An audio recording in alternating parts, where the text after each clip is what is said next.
Hey, it's Jacob from Orangewood, and welcome back to Tone Testers, where we put your guitar tone preconceptions to the test. Today we'll be seeing if size actually matters. We're going to take a look at the traditional full-size guitar versus its 3/4 counterpart, the mini guitar. For today's test, we're going to be using two of the best-selling models we have here at Orangewood. We have our Oliver Mahogany and its little sibling, the Oliver Mahogany Jr. Coming back for today's tests is Shane Lance. He's a professional mixing engineer and a TikToker. He's going to help us get technical with the audio, and he'll fill in with his expert opinion on the sound.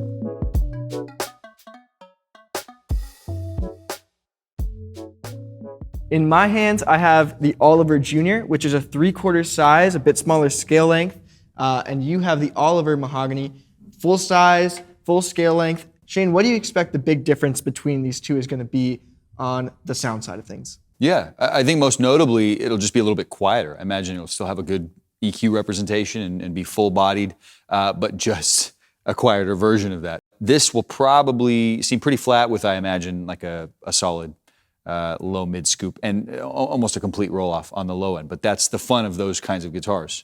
I fully expect this to feel a bit fuller and warmer down in the low end, and probably brighter as well. Cool. Yeah, what I can tell you is that I played these guitars both in my home personally, and the volume is definitely going to be different, but not loud enough that you're really going to notice it like just picking one up after the other. Cool. But I think side by side, you might hear a huge difference in the volume. So my experience with this guitar has been a little bit brighter, a little bit more chime, and it might just be because it's lacking the low end. But cool. Let's mic these up and put that to the test.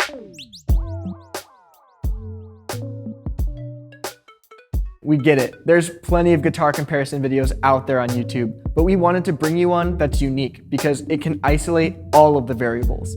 These guitars are the exact same. From the hardware to the nut, bridge, saddle, the strings, the wood, the shape. The only difference is going to be the size.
All right, Shane, what'd you see on the back end? Yeah, they both sound great. As we talked about, they're very similar, but just there's a size difference. The bigger body acoustic is just louder. They're pretty consistent from a frequency representation perspective, but it's just a bit louder. It's also got a bit more representation in the low end. It's got an interesting scoop around 5 to 1K. It's a bit brighter in the top end as well. So it is really nice and even, but it's got like this natural EQ scoop that gives it this clarity. The smaller body guitar is also surprisingly flat, which for those who don't know is a good thing. It's got like a really even representation across the board, but it's got a little bit of a roll off on the low end, not quite as much body or fullness, which makes sense based on its physical size, and then not quite as much high end either. The thing is though, because you're getting that roll off on the low end, there is a perceived brightness. Right. So it still feels really bright and full. There's something about that EQ spectrum that sits well in a mix. It represents the acoustic feel. You get the top end of the acoustic, you get the strings and the almost percussive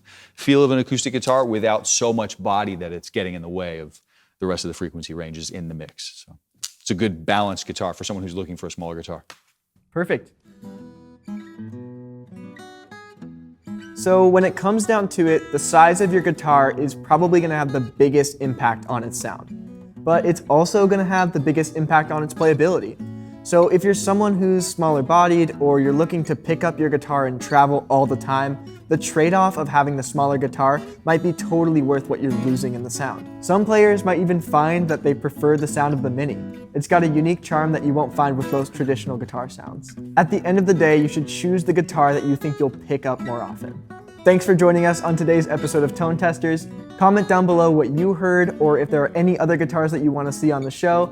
Like and subscribe for more. We'll be back with more comparisons.